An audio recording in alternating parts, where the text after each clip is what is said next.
Mesdames, Mesdemoiselles, Messieurs, bonsoir à toutes et à tous, j'espère que vous vous portez bien, bienvenue dans cette nouvelle vidéo. Et qu'est-ce que je me suis régalé ce week-end, un week-end légendaire sur le circuit de Silverstone en Grande-Bretagne. Donc bienvenue dans ce BRK, installez-vous confortablement, nous allons analyser un à un, constructeur par constructeur, la performance de ce Grand Prix. J'ai envie de vous dire, ne perdons pas plus de temps car c'était exceptionnel.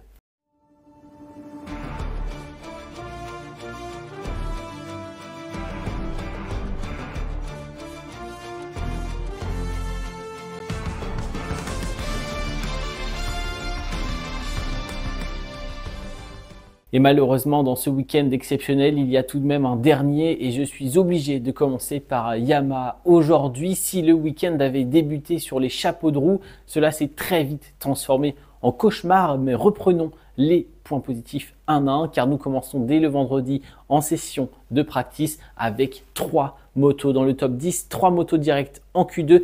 Bravo à Jack Miller, Alex Rins et Fabio Quartararo pour cette très belle performance. Et alors le samedi matin, nous continuons de rêver car on a une super performance en Q2 de Jack Miller. Mais ce n'est pas tout, c'est le hat-trick, 3e pole position consécutive de Fabio Quartararo qui est exceptionnel dans ce domaine. C'est actuellement le meilleur pilote, il n'y a aucun débat. En qualification sur un tour, personne ne peut prendre Fabio Quartararo. Aujourd'hui, il est dans une forme ahurissante, c'est totalement fou ce qu'il est capable de proposer. On est sur des tours qui sont à la limite, on joue avec cette limite, on n'est pas un peu en dessous, on n'est pas un peu au-dessus, on est pile sur cette ligne et c'est la ligne parfaite. Les trajectoires sont serrées, les trajectoires sont bonnes, ça va vite, il y a de la vitesse, c'est impressionnant mais c'est tout de même fluide. Franchement, Fabio Quartararo est le meilleur pilote du monde actuellement dans cet exercice et il n'y a aucun débat là-dessus. Encore une fois, bravo, un tour tout simplement magistral. Et quand je regarde les on-board des tours qualifs de Fabio Quartararo dernièrement, c'est magique. En fait, c'est magique, c'est tout simplement exceptionnel. Je me régale.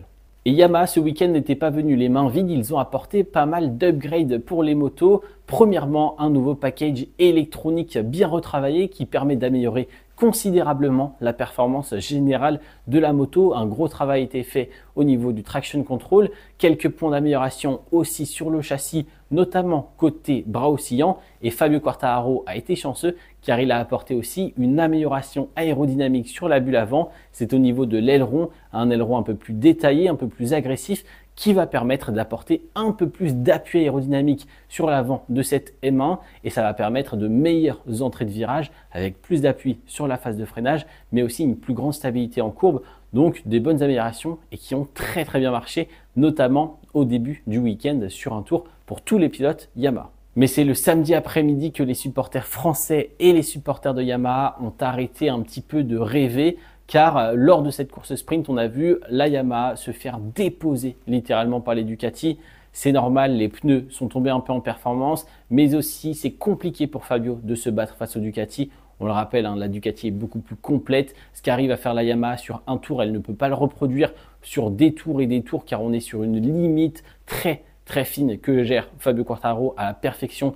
Mais à la réaliser sur plusieurs tours, c'est plus que compliqué, c'est juste impossible. Et donc forcément, la compétitivité de la Ducati est bien meilleure et on a une moto plus complète, plus rapide et qui peut faire la différence rien qu'avec le moteur et sa stabilité générale. Donc c'est plus compliqué pendant la course sprint et pendant la course principale. C'est là où j'ai eu le cœur absolument brisé quand j'ai vu ce problème mécanique arriver sur la moto de Fabio Quartararo. C'est simplement le Ride Height Device qui restait bloqué en position basse. Impossible pour Fabio de rouler dans ces conditions. Certains auraient pu se dire c'est pas grave, faut continuer. Il peut essayer quand même d'aller chercher la 5e ou 6e position. C'est impossible. Vous avez plus d'amortisseur à l'arrière. La moto est bloquée en position basse. Plus de maniabilité, plus de stabilité en virage. La moto va frotter dans tous les sens. C'est juste impossible de rouler dans ces conditions. S'il avait continué, il aurait pu essayer de continuer, mais il aurait perdu quoi 15-20 secondes par tour. Donc dans tous les cas, 3 tours plus tard, il était bon dernier et le résultat aurait été le même. Un grand bravo à Fabio Quartararo car sur ce deuxième départ, il a été exceptionnel. Une très bonne entame de course avec des chronos en 2.0 flat sur Silverstone lors d'une course principale. C'était énorme. Il avait largement la possibilité de gagner car on a vu un Marco Bezzecchi ou un Johann Zarco avec la même composition de pneus, avec ce soft à l'avant, réussir à tenir le rythme en fin de course. Donc Fabio aurait pu faire de même. C'est dommage, petit problème mécanique, mais maintenant on sait qu'avec la bonne stratégie, la bonne entame de course et quand il est tout seul, pas trop dans la bataille, Fabio Quartararo est capable d'aller gérer une course et de la gagner. Maintenant, il va juste falloir un peu plus de chance et réitérer cet exploit de pouvoir repartir tout seul devant. Mais bravo à Fabio Quartararo, j'ai eu le cœur brisé, c'est vraiment dommage, mais c'était une belle course, pleine d'émotions en tout cas et du positif pour Yamaha, c'est ça le plus important.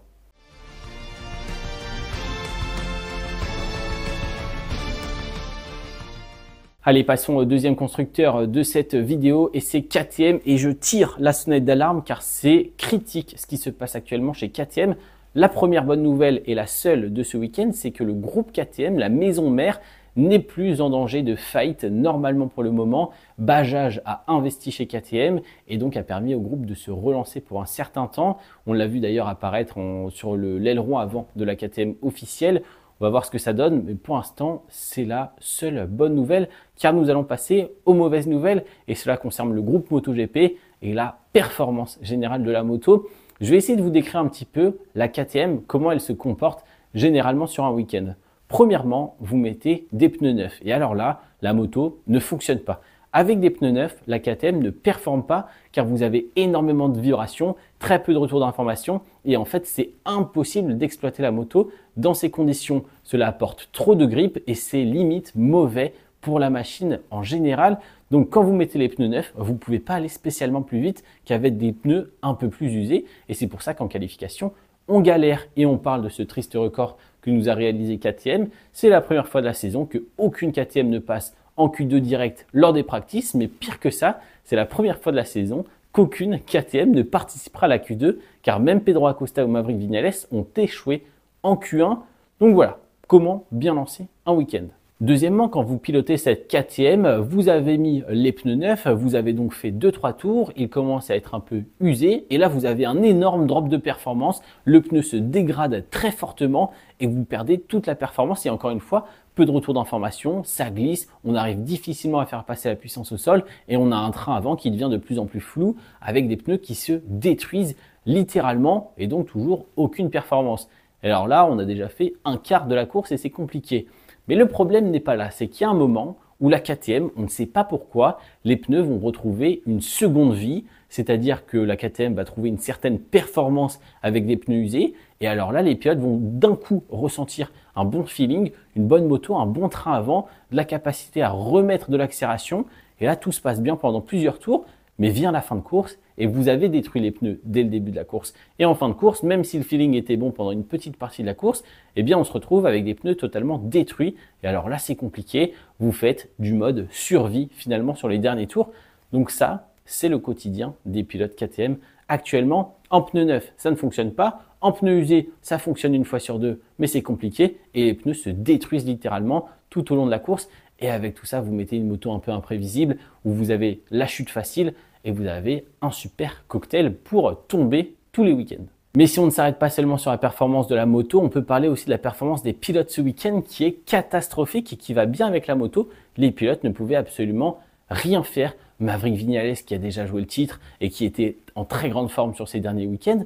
Enea Bastianini qui a pareil déjà joué les top 3 au championnat du monde et qui était en très grande forme l'année dernière ne peut rien faire. Brad Binder qui connaît parfaitement la KTM depuis toutes ces années ne pouvait rien faire non plus.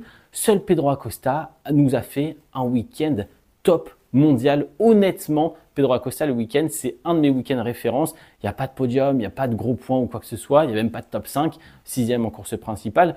Mais on va chercher des points en course sprint. Et lors de la course principale, c'est un festival de dépassement. C'est une gestion avec ce pneu soft à l'avant qui a dû être détruit en fin de course. Et il le disait, c'était très compliqué. La performance n'était pas là pour la moto, mais on n'a pas eu de chute. On a eu des dépassements faits au bon moment. On a eu, franchement, de la part de Pedro Acosta, un super week-end de course. Certes, c'est pas très glorieux en termes de résultats, mais je trouve dans l'approche et dans la réussite globale du week-end, on est sur quelque chose d'exceptionnel au vu de ses coéquipiers et de la moto. Donc bravo Pedro Acosta. Certains sont déjà descendus du train, pardon. Moi, je resterai dedans. Honnêtement, ce week-end-là est un week-end référence, bien plus que s'il avait fait un podium au Mans ou des choses comme ça dans des conditions très difficiles.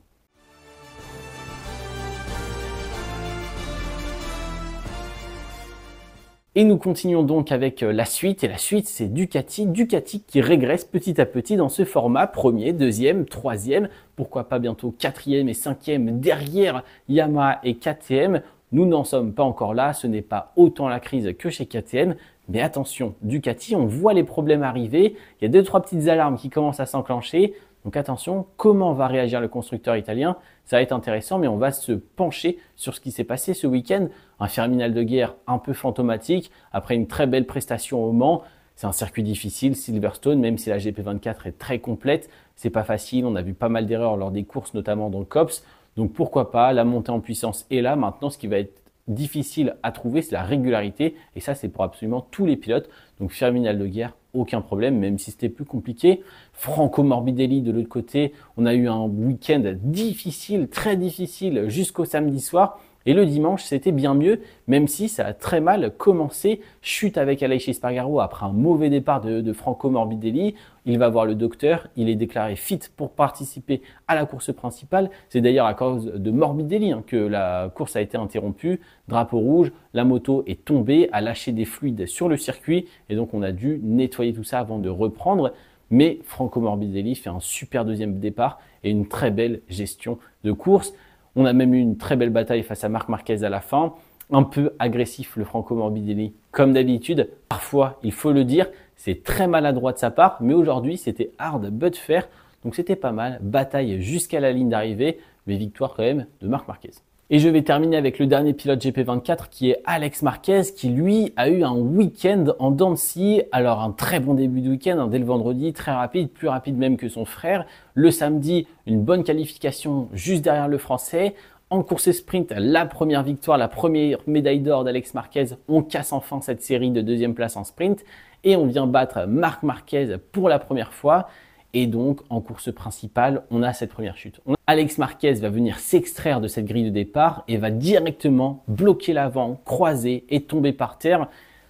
Voilà, ça peut arriver, le pneu un peu en manque de température, un peu trop agressif sur la prise des freins, c'est-à-dire que si la roue est un peu encore en l'air, vous pouvez la bloquer quand elle est en l'air et alors là, quand vous la reposez, forcément, ça glisse directement.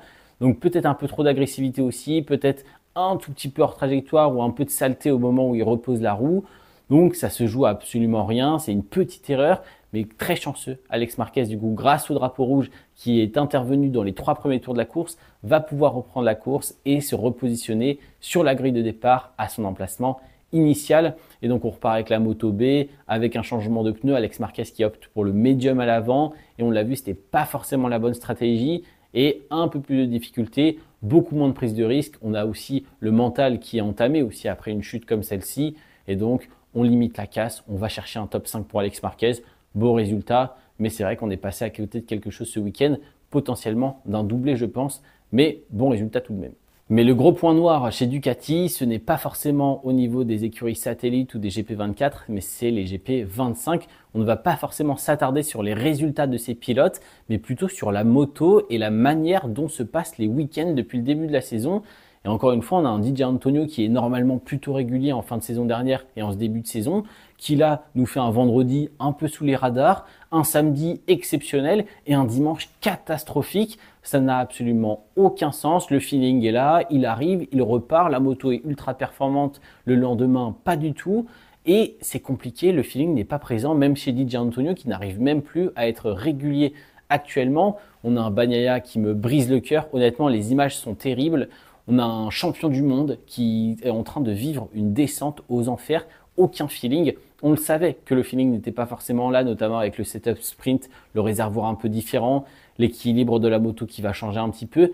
Mais alors là, c'est avec la moto, c'est avec les différentes gommes, il n'y a rien qui ne fonctionne. Francesco Bagnaia l'a dit, je ne ressens absolument rien sur cette moto, donc impossible de performer. La confiance n'est pas là et les chutes s'enchaînent, c'est de pire en pire pour Francesco Bagnaia.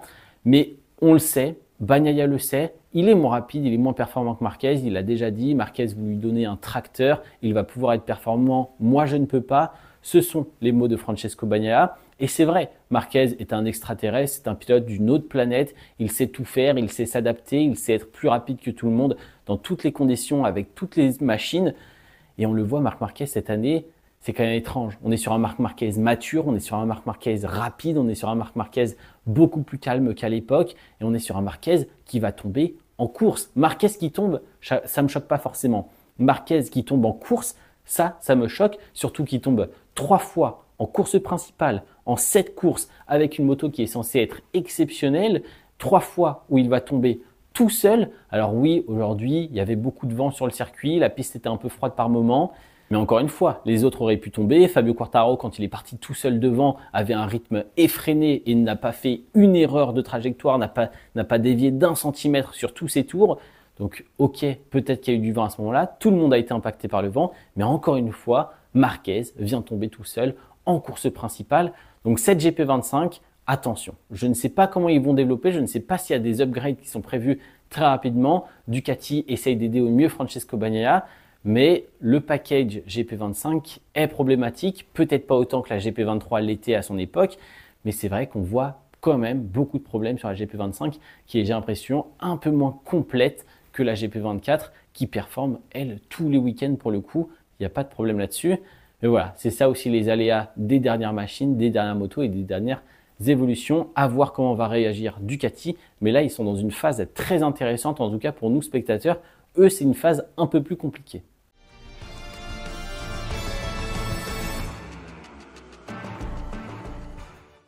Et alors là, nous passons à celui qui nous régale depuis quelques semaines maintenant, Johann Zarco. Je ne dis même plus Honda, je dis Johann Zarco. J'ai fait une vidéo il y a quelques jours qui disait est-ce que Honda devrait vraiment signer Johann Zarco dans le team officiel?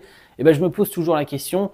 Mais la réponse est oui, ils le doivent, il le faut. Il faut Johann Zarco dans cette écurie officielle. C'est amplement mérité. Une victoire au Mans, une 2e place ici à Silverstone. La Honda progresse, on a un bon train avant, on a une bonne stabilité dans les entrées de virage. On a encore ces problèmes de wheeling, de traction. On a ces problèmes aussi de moteur, de puissance. En bout de ligne droite, c'est compliqué pour la Honda. Mais on a des gros points forts sur cette Honda. Quand ça va bien, ça va vraiment très très bien, notamment pour Johann Zarco. On peut gérer les pneumatiques, c'est ça qui est intéressant aussi. Donc on a vraiment une super moto, on a un super Johann Zarco et je ne sais pas quoi vous dire d'autre. La course est parfaitement maîtrisée, un très bon départ, on va réussir à gagner plusieurs places dès le début de la course, ce qui nous facilite en fait la préparation et la gestion de la fin de course avec peu de monde devant, peu de dépassements à gérer, peu de défense et en prenant de l'avance comme ça avec cette attaque initiale en début de course avec ce pneu soft à l'avant, ça nous permet d'être loin des frères Marquez, de gérer l'écart. Et certes, Marco Bezzecchi était un petit peu trop loin, un peu trop rapide et puis Fabio était encore sur une autre planète à ce moment-là au début de la course. Mais Johann Zarco s'est fait plaisir, Johann Zarco nous a fait plaisir et derrière, il ne faut pas oublier non plus la bonne performance de Juan Mir et Luca Marini qui vont réussir à intégrer ce top 10. Donc super performance de la part de Honda et c'était aussi le retour de Sam Kachantra aujourd'hui à Silverstone. Mais encore une fois, Johann Zarco, monsieur Johann Zarco, bravo et merci. J'ai pas grand chose de plus à dire, le week-end était plutôt calme dans l'ensemble, on a mis quand même du temps à trouver du rythme, mais les points forts sont là sur la Honda et Johann Zarco les exploite à merveille et va chercher des top résultats.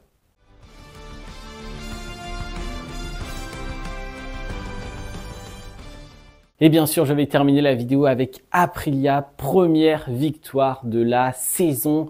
Aprilia qui n'avait pas gagné depuis Austin l'année dernière avec Maverick Viñales, Marco Bezzecchi qui vient s'imposer. Et pourtant, qu'est-ce que le week-end commençait mal avec Aprilia?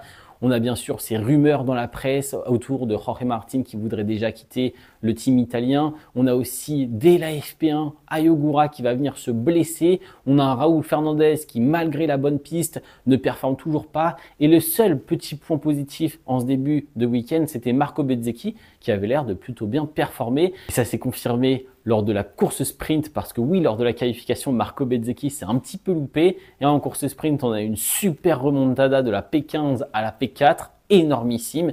Et lors de la course principale, waouh, juste waouh. Alors là, Aprilia, il y a des gros points négatifs, de très gros points négatifs. La difficulté de faire fonctionner la moto dans toutes les situations. Dès qu'il fait un peu trop chaud, un peu trop froid, un peu trop de vent, un peu trop de pluie, la moto ne fonctionne plus. Dès qu'il y a des gros freinages, la moto ne performe plus, impossible de freiner fort, la stabilité, la précision sur ces phases-là de pilotage sont compliquées. Il faut à la Aprilia un circuit fast and flowing comme aussi à Silverstone. de longs virages en appui avec beaucoup de vitesse de passage en courbe. Et ça, c'est le moment où la Aprilia performe. Les conditions étaient plutôt douces lors du dimanche. Donc ça a permis aussi à l'Aprilia de fonctionner normalement sans problème mécanique ou de quoi que ce soit. Et Marco Bezzecchi a eu de la chance de ne pas être dans la bataille. Donc grâce à ce bon départ, il a pu avoir du clean air, seulement gérer sa course et ses pneus et sa moto. Et ça a été parfaitement fait. On le sait, Marco Bezzecchi, on l'avait vu en 2023, quand il a l'occasion de saisir une victoire, il le fait, il n'y a pas de problème là-dessus, que ce soit au Mans, en Thaïlande, Marco Bezzecchi a toujours été très rapide dès qu'il faut saisir une victoire, dès qu'il en a de l'opportunité. Et ce week-end a été parfaitement réalisé de la part du pilote italien. Donc simply the best, simply the best. Incroyable Marco Bezzecchi qui nous aura fait rêver aussi ce week-end, même si la victoire ne lui appartenait pas tant que ça jusqu'à la mi-course.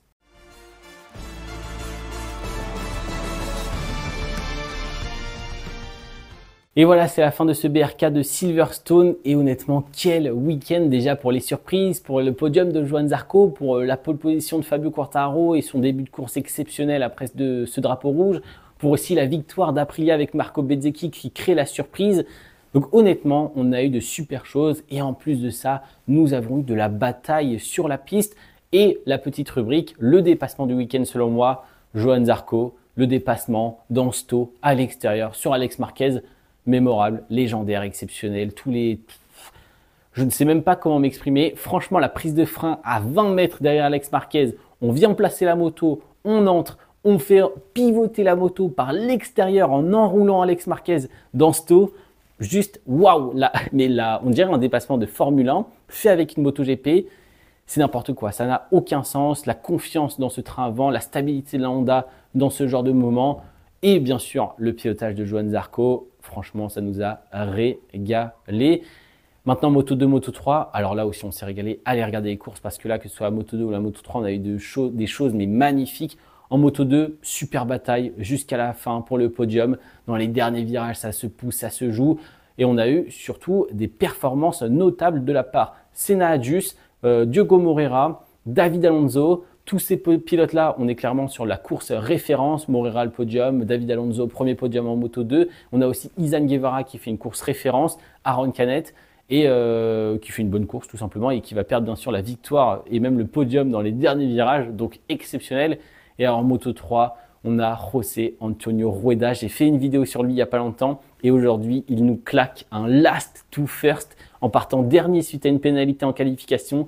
José Antonio Rueda va venir s'imposer à Silverstone comme Brad Binder l'avait fait, comme David Alonso l'avait fait il y a quelques années sur ce même circuit et comme Pedro Acosta était parti de la voie des stands et avait gagné au Qatar. Aujourd'hui, c'est José Antonio Rueda qui va s'imposer en partant de la dernière position de la grille de départ. Une course légendaire avec des rivaux qui sont des rookies, Maxi Quiles, Alvaro Carpe, Guido Pini. On est sur deux super rookies. Et Angel Piqueras qui va malheureusement une nouvelle fois partir à la faute. Donc là, José Antonio Rueda se crée un boulevard au niveau du championnat du monde et c'est énorme de sa part. Donc on en a terminé avec ce BRK du Grand Prix de Silverstone. Merci d'avoir regardé. N'hésitez pas à commenter si vous avez quelques anecdotes à rajouter ou quelque chose à dire à propos de ce GP. Et je vous dis à la prochaine. C'était Théo. Ciao, ciao.